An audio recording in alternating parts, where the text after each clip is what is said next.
But we're going to talk today about creating a positive experience in the online math classroom. Now, math is my thing, but I think this can be applicable to any discipline. So, except the math examples, of course. But so some things I want to talk about is how to create a safe and welcoming environment in the math classroom. So, I think a lot of math students are very nervous about taking a math class, especially online, and they're either terrified or angry about having to do that. And so we're going to talk about how to create a positive experience and to be supportive. We're going to talk about how to deal with students when they share personal challenges and how to respectfully deal with situations that are challenging, like plagiarism, for example, students who are angry, and so on. I think an important thing to do is use students' names. I know that sounds obvious, but I think it's very easy to just immediately start a response, let's say in the online discussion area, with, "You didn't solve that correctly. Here's what you need to do." And I always think it's just helpful to start with their name. Now, I work with Brightspace, which is D2L. I think they also call it that. And we have this little @ symbol that we can use. And when you use that and you search for someone's name, it'll pop up and it'll give them a little alert in the system. So there's that. So they quickly know that you responded. But I also like to use students' names within all my communication with them. I just think I don't know, I just think it helps. And I notice now when someone responds to me and just as if we're in the middle of a conversation, when they add my name first, I kind of like that. So hopefully students like that too. Oops. One thing to ask yourself is, are you approachable? Math instructors get a bad rap. I think sometimes students think that we're not approachable, but I think it helps if you can recognize the symptoms of their anxiety and maybe help to alleviate it. Now, in a face-to-face classroom, and I used to teach on ground, that's a little easier to spot. You can tell if they're anxious. Maybe they're sitting in the back. They will never volunteer an answer. They're quiet all the time, head down. Harder online, especially if you're in an asynchronous environment like we are, where you might not see a response to something the next day, but there still are some signs like maybe sometimes when they're posting an answer, they just post an answer, not the whole solution, for example, or they don't respond to you at all.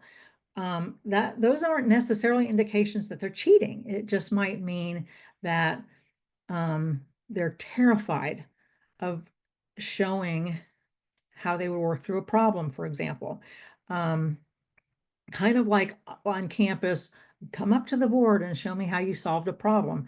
That would terrify most students. So for students in our classes, we have them post problems in the discussion area, not exclusively, that's just one assignment. And I'm sure they're terrified of that. So when their answers are short or they're slow to respond to you, that could be a symptom or a signal. I think it's helpful to show your contact information in a lot of places. So obviously in your announcements, but I also think if you share it in emails, your discussion posts, announcements, if you send texts, that way when they do want to reach out to you, first of all, they see that you're welcoming that because you're sharing that so often, and they don't have to go searching for it. I think it's also helpful to help them turn a negative into a positive. So when they're confused or frustrated, instead of like, "Oh, sorry, you missed it," help them see that there's resources. You may have a tutoring center, maybe you have office hours, or for emotional issues, you may have wellness resources at your university. So I think helping them see that there are ways to work around a negative like confusion goes a long way. I also think it's helpful to share real world situations. A lot of my students like to tell me, "I'll never use this," which is sad, but temporary because I like to show them lots of resources where you can see that this is applicable to your real world, to your world and your future career. And I think it helps them be a little more comfortable with the material and with you when they see that there really are connections to my life with the content. A biggie is number 5 here. Remind them that you know they can do this. Believe it or not, some students have never heard this, and it's very sad to me. But to have, and you may never know this makes a difference, but sometimes at the end of the course survey, I'll have students say, wow, she really believed in me. And she told me over and over that she knew I could do it. And it really means a lot, even though you may think it doesn't, it does. I want to talk about the first week of class because that's huge. Week 1 is a scary time for your students. Our classes are only 5 weeks long, our online classes. And so that makes them nervous too. So try to be as available as possible that first week, obviously all the weeks. But even if students have taken a math class before at your university, they still might need some patience as they work through how to navigate the course or find the textbook or where to post or whatever. I would also suggest that you reply quickly during the first few days of class. I'm not suggesting that you are glued to your phone 24/7, but whatever your university's policy is on response time, um, I would hope that during the first few days of class you try to exceed that, because they are lost, they are confused, and they are terrified, many of them. So I usually start working. I'm in Huntsville, Alabama, so I'm in Central Time Zone. I'll start working at 5:30 in the morning because I have dogs that get me up early. And so by 5 o'clock in the evening, I'm done. But I'll kind of have my phone handy. I'm not glued to it usually. And I'll give them, I have a Google Voice number and I'll give that out. And if they text me and I can respond to it without firing up my computer again, I will. And I think that means a lot to them too. Um, Also, if you have a personal, like a student lounge area or an autobiography area or some kind of introduction area, give students a warm and personalized reply. I think that's really helpful. If you just say, welcome to class, and you say that to everybody, that's not fantastic. That they don't really connect to you that way. But if you post something that shows that you read what they wrote and that you know that they can do it and you're glad they're in the class, I think that really is helpful. I'm going to just take a quick second to look and see if I'm missing anything in the chat area. I think we're good. Okay.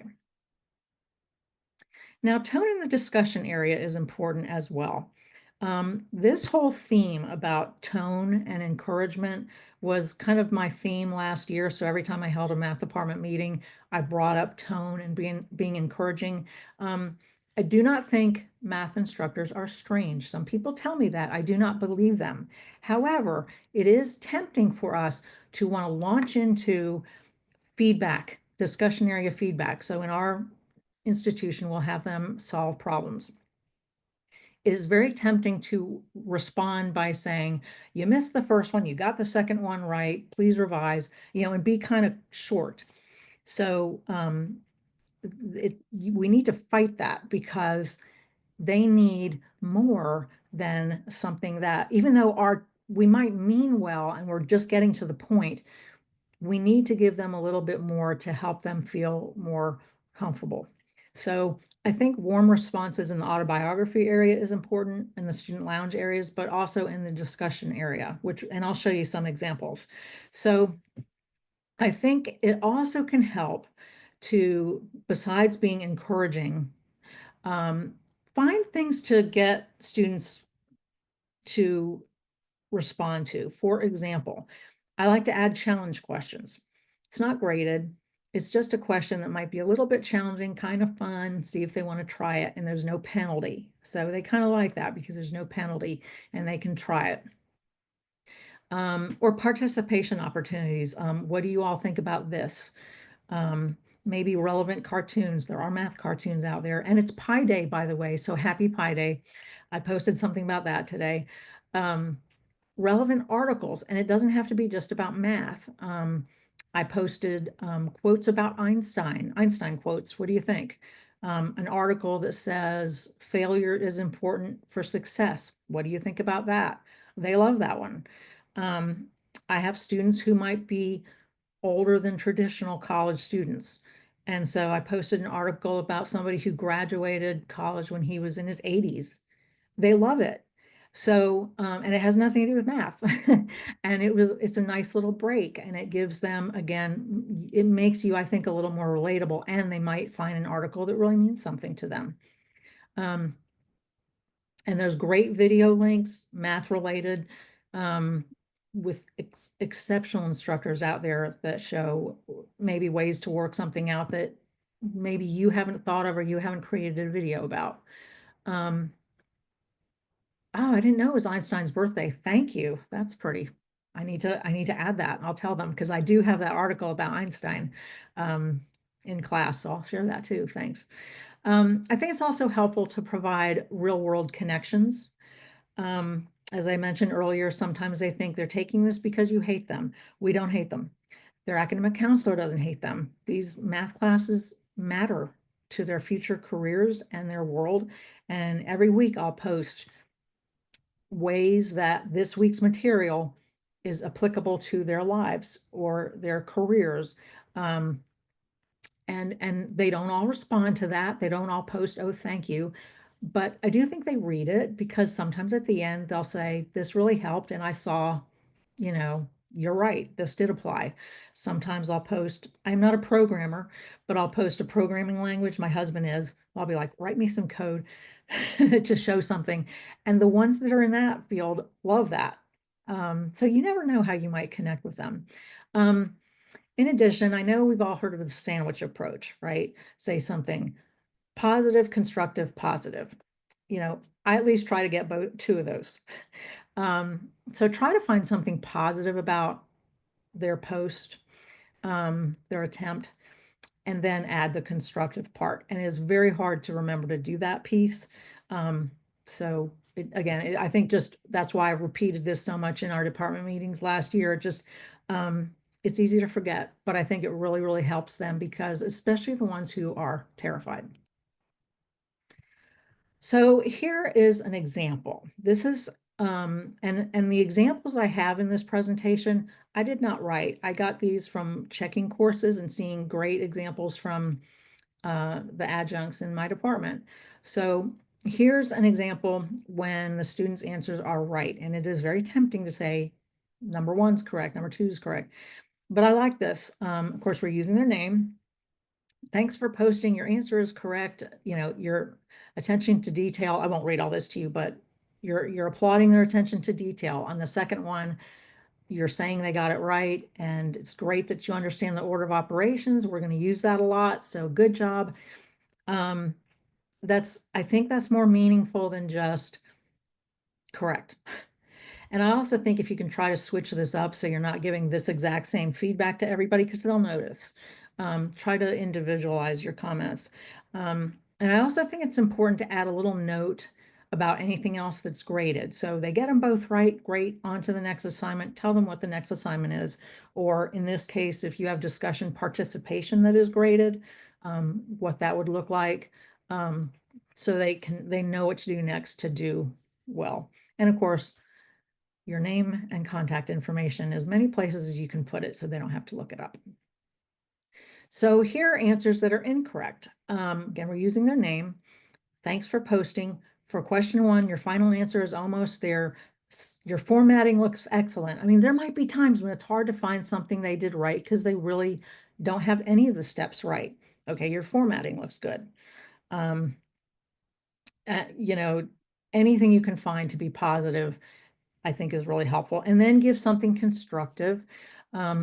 Question two, my example here is very similar. You got the first three steps right, but now here's what we need to do next. I also think it's important to add video links, tutorials, or other help files that you have as an attachment to your feedback, even if you've already placed it in an announcement or within the discussion area or an email, it just saves them hunting for something. So an example right within your feedback is fine, but I think attachments are great too. And then tell them you're looking forward to hearing back from them, because sometimes they might think, uh-oh, I missed them. I'll take the 0 and move on. But at least in our institution, they can revise before the week ends. So encourage them to do that, or whatever your situation is. If you have one right and one wrong, very similar, thanks for finding the right problem. So in this case, it might be the only thing you can find is they found the right problem, but they did. I mean, that's not trivial, especially if you have several places students are going to look for things. You're giving them kudos for finding the problem, and then you're kind of walking them through it. And again, another praise if they got it right, and why they got it right, and why it's important. So let's shift our attention a little bit to email, but let me just check the chat. Ruth, real quick. Yeah. Um, I was one of those students from the very beginning, with math courses, and but how do you establish a sense of community in asynchronous online math course where students may not interact in a real time? Can you elaborate more on that? Yeah, and that's a great question, and it's so important. Um, I first of all, I create a welcome video for every class, and it's still asynchronous because they're seeing me whenever, but I create a video where I'll give them a class tour, and I'll tell them, I always have pictures. I should have done it here, but I have pictures of my dogs, things to make them see I'm a real person, tell them what my interests are. Um, so I think a welcome video is one idea. Um, I also just recently I teamed with another full-time instructor to create a presentation for our academic counselors. And it's all about math anxiety. And so this is something that the academic counselors are going to start using pretty soon, where when a student is taking math, not even for the first time, even if it's their fourth math class at our institution, they are going to have them come to this presentation, and it might be some of us present too, but just to take the fear away, because they are terrified. And I think that'll help a lot too. And I also give them not just my email, but I give them my phone number. It's a Google Voice number, but it still rings my phone. And they can text me. They love that. And I will text them. I'll ask them permission. Do you mind if I send you a text every once in a while? I've only had one. I've been probably sending texts for a couple of years. I've only had one say, don't text me. I'm like, okay, remove it. But I asked for permission first. That's a great way too. When they see they can just contact me like they can anybody else on their phone, I think that helps. I think the challenge is that our classes are only 5 weeks long. So it's really hard to build those relationships early. So hopefully this math anxiety piece from the academic counselors will help. We reach out to students before class starts. And I'm very welcoming. Again, I give them so many ways to contact me, and I try to be as available as I can. Um, and then the last thing I do that has been really going well is that because we are asynchronous, so we cannot require them to come to a live session, but I hold live sessions and every week. And if they can't come, I record it and they can watch it later. But the live sessions are fantastic because I explain the big ideas of the week. I explain, here are the assignments, here's the revision opportunities you have. Just getting a low score on something does not define you for the whole session. And in our case, you can bring it up. Um, but just all of these ways to reach them so they see that it's not like perhaps what they experienced before in high school. I am approachable. I'm not out to get you. I just think so. I guess a summary would be outreach multiple ways. I think helps a lot. Ruth, those live sessions, extra resources from the course or those add-ons? They're, I, I'm not sure. Well, like I'll do it within our video system. We use Kaltura, Mm, and I'll set a time and tell them all, here's the link to click. And then they can click the link on their phone or whatever and just show up and they can just be part of it. But for my particular class, so our discussions have a graded, they have to post problems and they have the participation part. I think a lot of institutions have that, where they can respond to a couple students in a substantive way. They find that intimidating. So if they come to the live session or watch the recording, and I can track that, they get full credit for participation. So that's another relief. So they actually can get a grade for it. They don't have to, it's not required. They can earn participation the traditional way. But if they do come, it's they get to know me, they get comfortable, they realize I'm a real person. I really do care about their success, and they get points for it. So thank you. sure. Whoops. Hold on.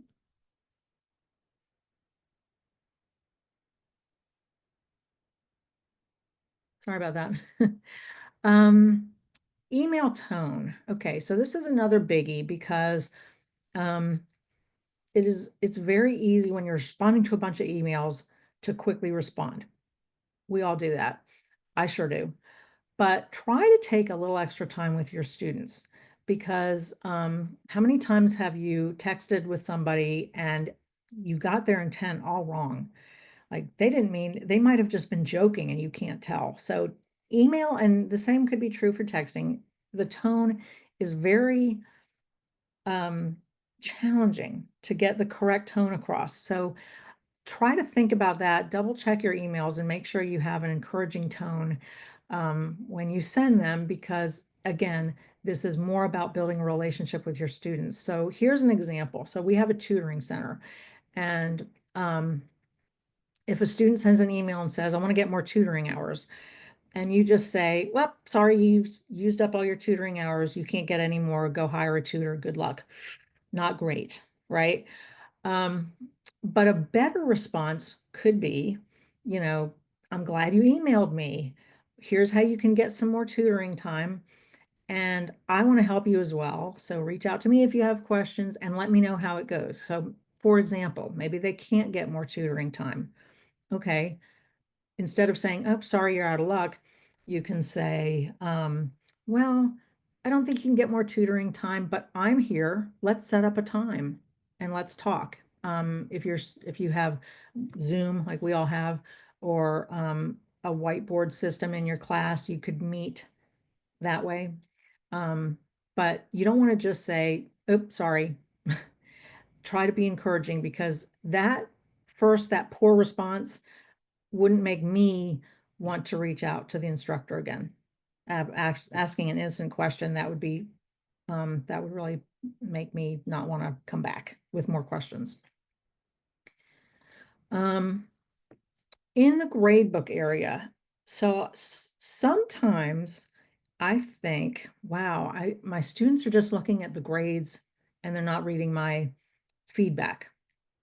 So in Brightspace, we have a feedback area where we can give personal feedback to each student and general to everybody, but personal to each student. And if you just put a score, that even if it's a perfect score, that doesn't tell them anything. So if you do have a comment area, I really encourage you to use it, and I encourage you to use it in a positive way. So let's say a student didn't submit their discussion posts at all. You know, let's say, but I have to add a comment. Ruth is going to get mad at me if I don't add a comment. Putting, this is very disappointing, you did not try at all, is not good. That's not going to make them feel like they want to try. It's going to make them actually feel perhaps like what they have been thinking about themselves all along. A better response would be like what I have below, a good response. I didn't see a submission, but when you complete it, I'll look at it, we'll revise that 0, and if your institution allows for that. Some will have late policies, so you should be aware of all that. But in our case, we can accept late work, and we do have a late policy we can apply. But I would also suggest that you add specifics about that. So instead of just saying, sorry, it's too late, you can't submit your work, or yes, you can submit your work, add specifics like, our policy is this, you need to do this, these are our attendance requirements, just a little summary, so that they know, because they probably have, or if they've come from another institution, it's very easy to confuse the rules. So add that here, even if that's what I have in the little brackets there, even if that's kind of copy and pasted for everybody, that part. Um, that's okay. It's just reminding everybody of the policies, but you do want to make the feedback personalized. So if they didn't, if they submitted but didn't get a perfect score, make sure that you add something specific like you see here.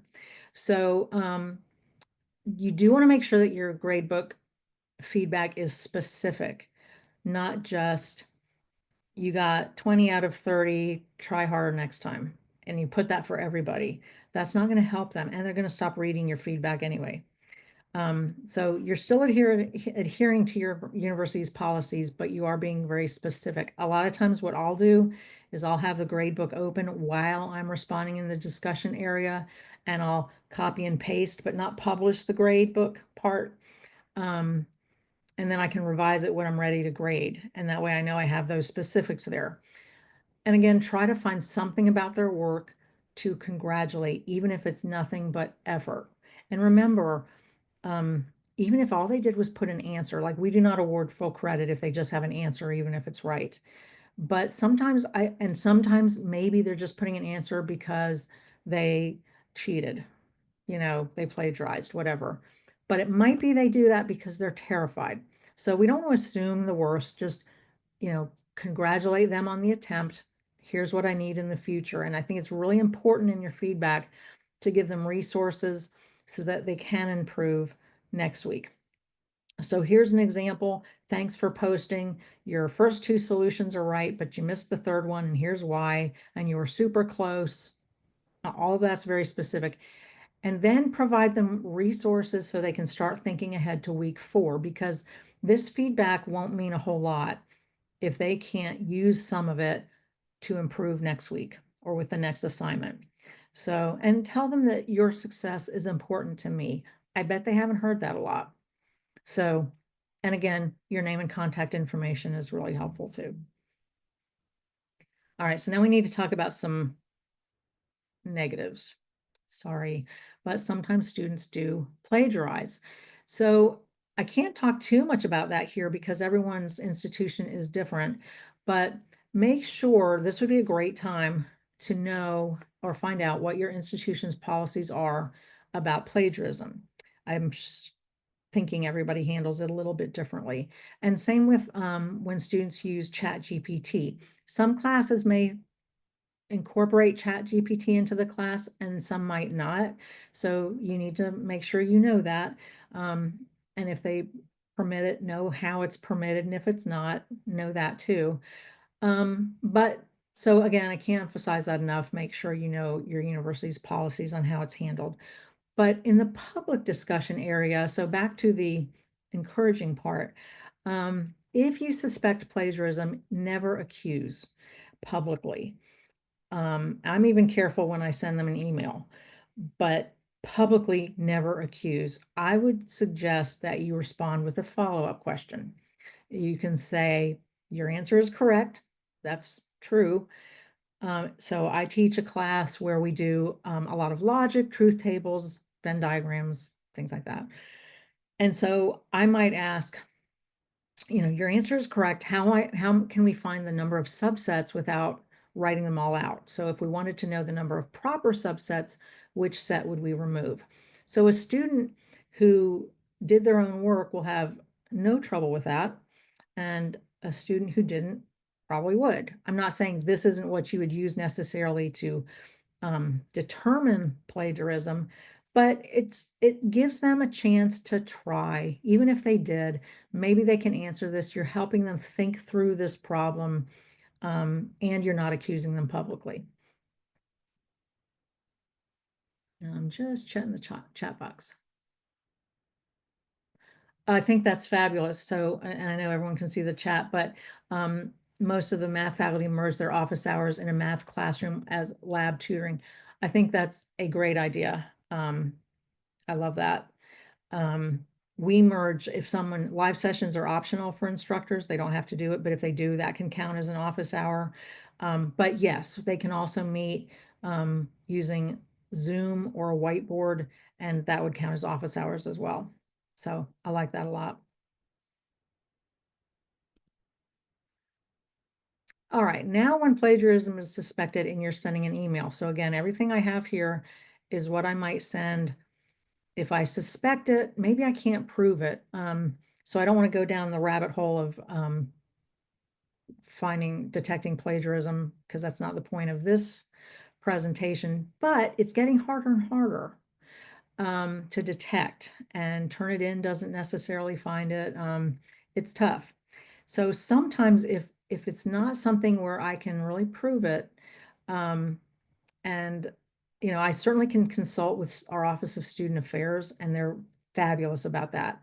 Sometimes I'll just get on the phone with them and talk about a situation, and they're great. So this could be a situation where you'd want to do that if you're not really sure. But if it's something I know I can't prove, but I suspect, and we know that ChatGPT, we know what it looks like, right? This is an example of what I've sent before. So, I responded to your discussion post with a couple of comments similar to what I just showed you in my example.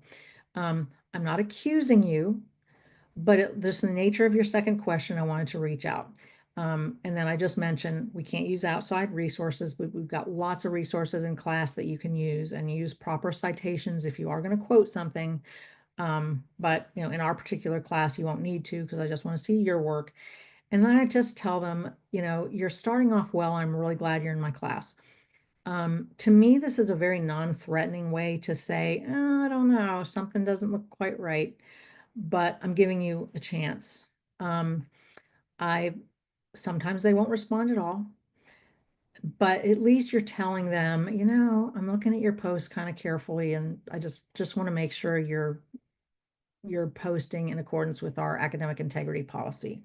So, and a lot of times when I send this, the next week's post, I won't see it. Sometimes I will. And I had one actually write me back and say, yep, I don't want to be here. This class is really hard and I can't do it by myself. Okay, so that's a conversation, right? But, and one of them wrote back and said, yeah, I did, but I honestly didn't know how to do this problem. And then I can get on the phone with them and say, you don't have to resort to that because I'm here. Um, and I've got my office hours, but I'm around. You can ask me questions. You don't have to go to this extreme if you're stuck. So, and it's a very delicate situation, I know. Oh, hang on, let me just check the chat. A person who sent, okay, no problem. How do you handle challenging situations like disengage? Let me continue, and then if I don't directly answer that, let me come back to it. So I'm coming to the more challenging ones. This is bad enough, right? But there's more. And if I don't quite cover it, I'll come back. So make sure that everyone in your class is respected and know what to do if a student overshares. This happens a lot sometimes, and I suggest that you reach out to your Office of Student Affairs to figure out what to do if someone does that. In the autobiography area, or the student lounge area or whatever, you might have students share a lot, and we want to make sure they're treated with respect. So sometimes, you want to make sure that classmates are not unkind. And it happened a few sessions ago. We had a student overshare. Now, our autobiography prompt is like, how are you going to spend time in the class? How are you going to work on your schedule to make sure you have time? How do you think math is relevant to your world? What's your major? Things like that, all very math, very on topic. Um, and sometimes they just want to share a lot, and maybe no one has cared before. So, it's not necessarily bad, but I talked to student affairs and we decided, what we need to do is just make sure this student is protected. So if someone responds in an unkind way, we want to make sure we deal with that. So I will respond publicly and stick to the topics in the prompt. And in this case, not one student said anything negative, so all was well. But just, in again, what we do might be different than what you do at your institution. So just reach out to your student affairs office if you're not sure, so you handle everything correctly. I think it's really important to have a safe classroom. That's what I will call mine. It's safe. No one's going to laugh at you if you come to one of my live sessions and you have a question. It's not stupid. And I will kind of kindly chastise a student who says, "Oh, I have a stupid question." No, you don't. You never do, and I'll never think of it like that, and I don't think you are stupid. So, it's really important to establish that, right away, and if they overshare in that introduction area, we just wanna make sure that they are not bullied or anything like that. So, this might, get to some of the aspects of that question, but what if? So, what if they share something serious like suicide or harming others? Again, this is something I would suggest if this hasn't happened to you yet, it's a conversation to have with your team now to find out how this would be handled. It did happen to me. This is before I was program director. I was an instructor. So I called the program director. I'm like, what do I do? And at that time, um, I don't think we had 24/7 counseling services, but we do now. But at that time, we, upper leadership found out where this student lived and called the police to have a wellness check. And then, so that was really scary. That rattled me because you don't want to just assume they don't mean it. She did write me back and say, "I'm really sorry. I was just kidding." Okay. I'm glad she was just kidding. It wasn't appropriate, but it was really, really serious. And some people aren't just kidding. So you want to make sure that you know how your institution would handle that. I think it's good to know ahead of time. There should be somebody you can reach after hours if something like that's shared. Um, what about an angry student? So I think this was part of the question. I'd find out your institution's policy about that too. In my opinion, a phone call helps a lot. So I will have students sometimes say, "I hate math. I hate this class. I hate that I'm here." I actually, it can be like that. I'm like, it doesn't have to be like that. And so I'll either call them or send them an email and say, I'm gonna give you a call. Do you have availability tomorrow or whatever? And it's amazing how much that helps because sometimes all they are is scared. They're afraid of your class. Um, and they'll lash out and say, "I don't see how this is applicable to my job. Other nurses have told me they don't need math." That makes me nervous when I hear that, but, um, a phone call really does go a long way to kind of put their mind at ease, and it's also okay on that phone call to say, "I expect you to treat me and other students with the same respect that I treat you." That is, an expectation of this university. So I would also suggest that oh, by the way, once you have a phone call, I think it's really important to have a follow-up email, just summarizing the call, um, just to remind them of what the conversation was about, because they might have been kind of anxious because an instructor is calling them. But I think it helps to just capture it in an email just to have it. Um, but we have a code of conduct policy. And so if it gets bad, we can submit a code of conduct violation. So students can't just post whatever they want, no matter how hostile it is in a public forum and think it's okay because it will get addressed. So let me just check. Whoops. Sorry about that. Let me just check the chat area. Um, Yep, I hope that kind of helps with that question. It is hard with the online setting to deal with students who are unhappy. Um, and if for, and again, this is just my institution, so it would be different for other people. In my institution, um, if a post is such that I need to remove it, I will always take a screenshot, I will save it, and then submit a report. So I can't just delete posts without reporting it. But if it's to that point where I need to delete it, it will get reported and it will get acted on. As far as disengaged, that's a great, great question. I don't think I addressed yet, so I'm so thankful that you asked it. Um, I can check reports of students' activity in the class, and I can see what students haven't even entered the class in the last um, day, week, whatever, and I can reach out to them. So I am so glad you brought that up. I think it's really good to check student engagement. If someone hasn't done anything for a while, reach out to them, call them, text them, email them, whatever, and just ask them if they're okay. Do you need help? Sometimes when I do that, then I'll get the story. Well, I've been moving, or I'm having to move to a shelter because I'm in a violent situation. I mean, then they just kind of want to quietly do their thing and disappear. But I think if you reach out, a lot of times they'll come to you and you can work with them.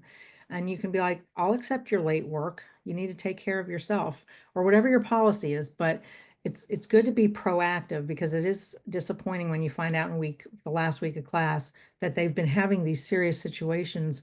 And it could have been addressed maybe a couple of weeks ago. Same with being overwhelmed. That is a very, very good question. I wish I added it to my presentation, so thank you. It's just good to be proactive about that.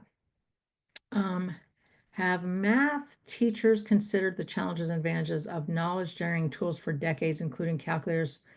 It is something we are dealing with, like, calculators we have no problem with in my classes. I don't even have a problem with search engines if they're learning a concept, but if they're using it to copy answers, that'll show up in a Turnitin report. And the apps, I'm aware of those. We're really struggling with it. I got to be honest with you. We're working hard on it and trying to think of ways to work around it and even use it. So one idea is, all right, use ChatGPT to solve this problem. What solution do they come up with? They can pop that out. All right, what's another way you could solve it? Um, you know, for example, let's say you're doing systems of equations. Um, have have ChatGPT solve this system using the substitution method. Out it pops. Okay, now try to solve that on your own using the graphing method. They should get the same answer, right? Or close to it. Graphing, it's hard to be exact. That's one idea. It is something we're toying around with a lot because it's really, really important. And, there is a place for AI. So I'm not anti-AI. I think it really can be a great learning tool. And maybe if you can think of alternate ways to ask questions, um, that's one thing. I think also you could have, instead of just here's a problem, solve it, kind of work through the steps. Okay, here's step one. What do you think the next step is? Probably everything I can come up with, they can still work around it. Um, but we do the best we can. I'll tell you one thing, that if they have to do something where they're creating an image, like when I have them, they have to create a Venn diagram or an Euler diagram. I haven't found ChatGPT able to do that yet. And if they do a Google search, I can easily find it. So that's one thing. Truth tables, I think ChatGPT has had a harder time with that. Um, but another thing to do is just give them a prompt that asks them, what's a real world application that you can find? Yeah, use ChatGPT. Find me a real world application for this concept. Those are just a few off the top of my head. It is a very tough question because I think ChatGPT and other tools like that, search engines even, are great, but I also want to know that they can think through a problem on their own, that they don't have to memorize definitions, they don't have to memorize formulas. Hopefully that puts their minds at ease a little bit. But so, they can use the internet to find those. Frankly, I give them the formulas, but they can do that. But I really do need to be able to know that they know how to think through something, because math is all about logic. So it's very difficult. We're just now starting to trying to come up with ways to work around it without just lockdown browsers and things like that. So it is hard. Do AI tools replace the need to teach math or problem solving? I don't think so. I know that AI tools do almost everything. I haven't seen them be able to come up with an example of a Venn diagram for their major. So it's really hard, but I don't think they can do it all, because they can't. Another thing AI tools cannot do is look through what we have in the class and, um, you know, like, what resource in the class helped you most with your homework problem number 7. AI can't do that. Um, what that does, though, is sends them to our class resources. So that's another idea, is have them refer in their response to something within the class. Um, so that's something else we're kind of toying with. Um, oh, another thing, I want to check how we're doing on time. Let me check. I don't want to, oh, we're good. What about students who just post an answer? So, did they cheat? I don't know. I really don't. Sometimes they do, sometimes they don't. Sometimes they're terrified to show all their steps. So the response I have on this slide, I think, is helpful. It's thanking them for starting the problem, but explaining that I do need to see all the steps, because that's an important part of math. I need to see your thought process. So if you're right, I can help you revise it. And if you're incorrect, I'm sorry, if you're incorrect, I can help you revise it. And if you're right, I can make sure that your thought process is logical, so you can do other problems just like it. Um, and encourage questions, and even give a document to help them, so that they're not just like, oh, I have to show my work, but I don't know how to do it.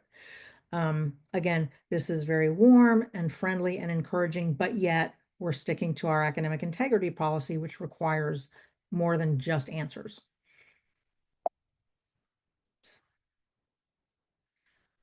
So the last thing I want to end with before thanking you all is, first of all, I am curious, and if you're certainly welcome to type it in the chat area or use your microphone, but I'm curious to know what you do to create a positive student experience. I don't, whether you teach math or not, and again, you can use the chat area or the microphone, but if you have things that you do that creates a positive experience for your students, I'd love to know it, because I would love to learn from you. I do want to mention what I have in yellow. This is what I say to the math instructors every single time we meet. They're probably sick of hearing it, but I don't care, because I believe it. You may be the only positive person in their lives. You may have students they don't have a support system. I've actually had students tell me none of my family members are helping. So I'm doing childcare, working. Nobody's giving me a break for 2 hours to do my homework. My spouse doesn't think I can do this. I mean, it's shocking to hear. I was fortunate to have positive people in my life going through school, but not everyone does. And I've had students tell me before, you said I could do it and I did it. And you'd be amazed. And even if they never come back and tell you this, it does make a difference. So if you're the only positive person in their life, you're making a huge, huge difference. You might be their only cheerleader, as I said here, and your encouragement really, really does go a long way. Your tone makes a difference. Your approachability, all of that makes a big, big difference to them. And then when they think you're approachable and they think, wow, maybe I can do this, they can be successful. And you're a big part of it. So, but yeah, I'd love to know what anything you have done to make your class positive. I'm going to stop sharing now, just so I can see you and see the chat. I feel like the learning material will be condensed, and I've heard that short-term summer classes are typically more difficult. Yeah, you know what's interesting? I got to tell you, and our classes are only 5 weeks long, which when I first started working here, I was like, that's impossible. But it's actually it's not impossible.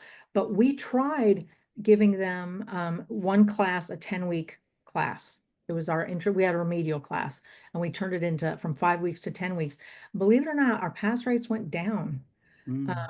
isn't that weird? But I think part of it was they're like, I don't want to be in math class 10 weeks. So they're like, five I can do, but not 10. So pass rates went down. And I think part of it was it wasn't like, oh, wow, now I have more time to get through this material. I think the procrastination was still an issue, and they just had more time to kick the can down the road a little bit. So that really surprised me. I thought, oh, pass rates are going to go up because they have more time to do it all. And they just, it wasn't panning out the way we thought. So Ruth, I think from my end, if I may, I really appreciate the fact that you've been emphasizing so much the importance of making sure that students are listened to, that they feel comfortable, that this is the space where they are to learn. That's not there's that this effective filter, right? That the anxiety level that has to be down, and this is just very very important. In I don't know if math in this respect is really an aberration. There's other disciplines, obviously, that where students feel anxious, just about the sheer fact that they're in the classroom. From our perspective, when it comes to the skill competency attainment, the SLO discussions, it's always a good idea for students to know what it is that they are learning and why they are learning it, right? right. So you mentioned it already as well. This making sure that the formula, I suppose, in case of math, are linked to specific life applications, right? We are all pragmatic and our students are not different. We would like to see what it is that we are going to be doing with the skills and competencies that we are learning. And finally, again, you underscored it more than enough, the importance of feedback, right? Making sure that, students know that they're on the right track, that this is where they are supposed to be going. This is, good work. And this is, again, along with what's Vygotsky's thinking of the zone of proximal development, right? That students cannot go above and beyond scope of their own understanding too far because they'll just simply get lost, right? So there's always this challenge of creating this zone of comfort where they know that they are moving somewhere with new material without feeling that they are being overwhelmed. Exactly. And then when I in my live sessions, one of my first slides has the title in quotes, "Why do I have to learn this?" And I just address it because I know they're wondering. And especially when we get to truth tables, why do I have to learn truth tables? I don't know how many truth tables you're going to create in your life, but if you're an accountant, if this situation, then this situation happens, then this situation happens. But if this happens, then this happens. I mean, logic is everywhere in accounting. I'm thinking of this because it's tax time, so it's weighing heavily on my heart because I'm not done. Um, but but or programming, so we have IT majors. And I'll show them programs, if this, then this. I mean, the logic is really important.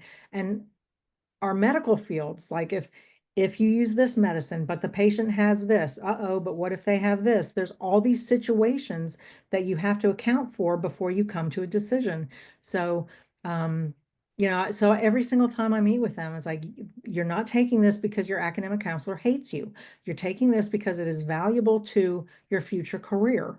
um, so I just think it's helpful for them to see that this isn't just because they're jumping through a hoop to get their bachelor's degree. It's relevant to their lives. And I think it's very important to keep mentioning that and telling them, and I'm going to help you every step of the way. So, and it's okay. It's okay if you're scared. I'll help you every step.